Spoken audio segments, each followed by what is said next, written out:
YujyateAnenaItiYogaḥ, which means that which joins is yoga.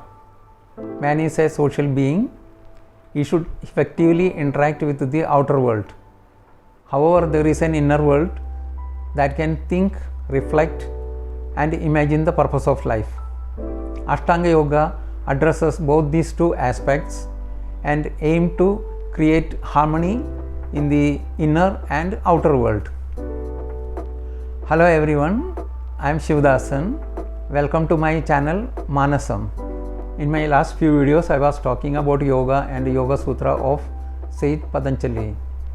In today's video, I will be explaining about Ashtanga Yoga or the 8 principles of yoga from the Yogadarsanam. The great sage Patanjali, who systematized and codified the existing practices of yoga and wrote them down in his Yoga Sutras.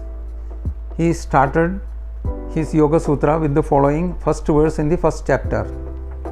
Ada Yogadarsanam means now the yoga is explained. The Sanskrit word atha is traditionally used at the start of a text. Now for the sake of yoga enthusiasts, it marks the beginning of the science of yoga. In this verse, the sage conveys that by practicing the various steps of yoga, impurities are destroyed and spiritual illumination arises, which develops into awareness of reality. The sage points out that the following practical steps are necessary. The science of yoga considers all aspects of human life. While considering a person, yoga has thought of the body as well as the mind. Yama and Niyama are the first two aspects of Ashtanga Yoga. Sage Patanjali mentioned this in the second chapter, verse 29 of Sadhana Padam, the following aphorism. Yama and Niyama are often seen as moral codes or way of right living. They are in fact the foundation of our entire practice.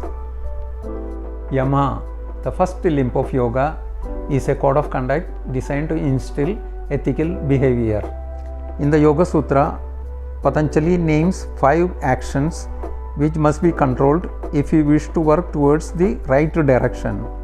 The 5 yamas are ahimsa, non-violence, violence to others, whether in thought, word or deed, must be avoided. Non-injury means more than refraining from inflicting physical pain. Satya, truthfulness. The duty of truth is to maintain harmony through trust. Asteya, non-stealing. Asteya as a great vow means not to take anything which is not freely given and without permission. It applies to anything that goes unnoticed or unclaimed, whether it is valuable or worthless.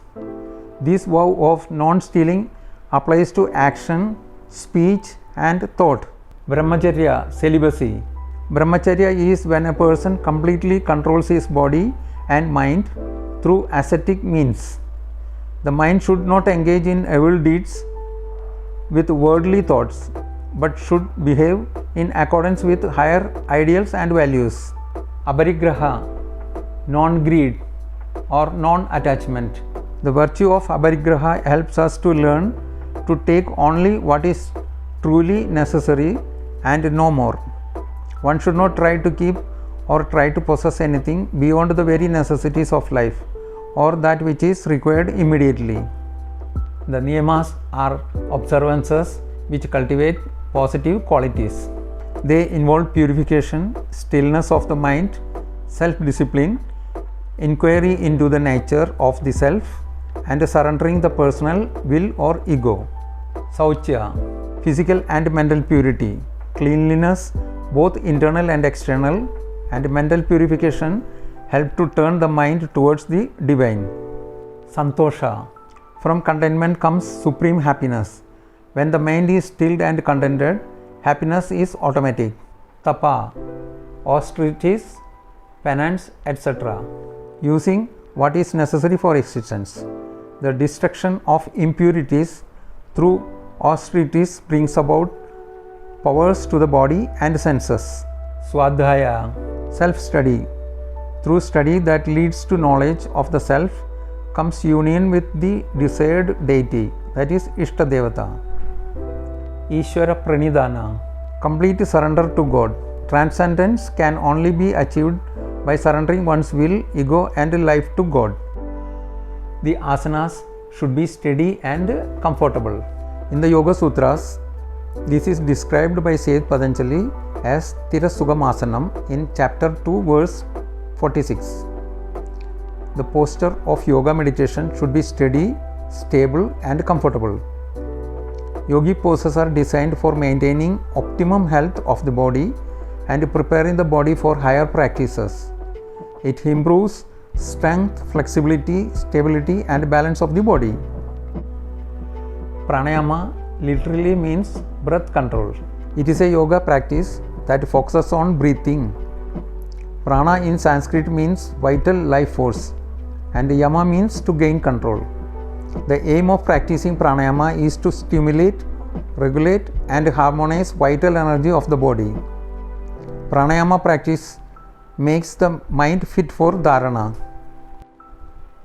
In meditation, the mind is withdrawn from external stimulation so that it can be at ease.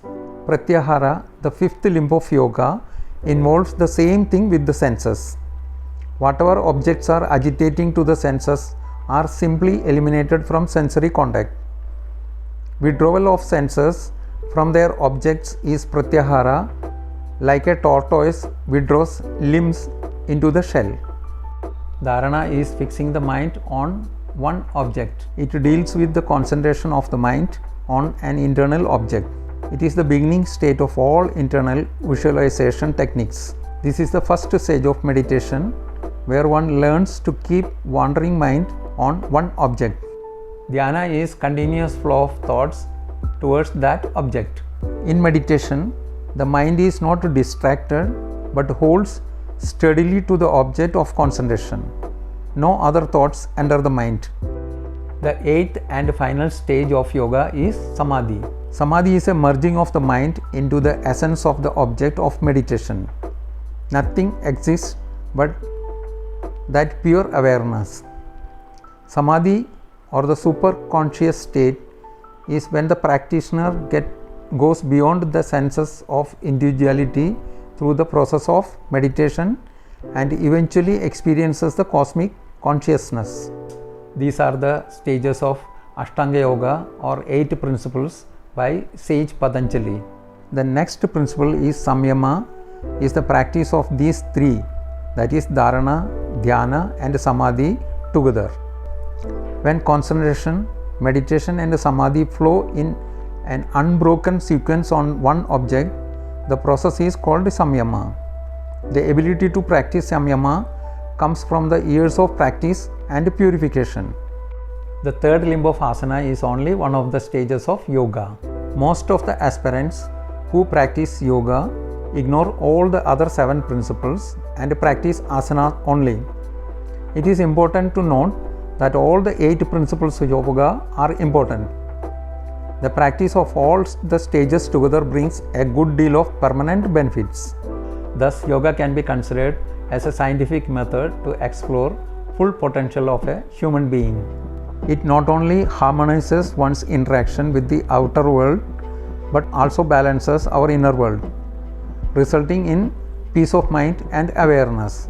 The ultimate goal is to experience one's oneness with the cosmic consciousness. I hope I have detailed the Ashtanga Yoga to a great extent. Kindly leave your comments in the comment section below. If not subscribed yet, please subscribe, like and share with all your dear and near ones. Thank you.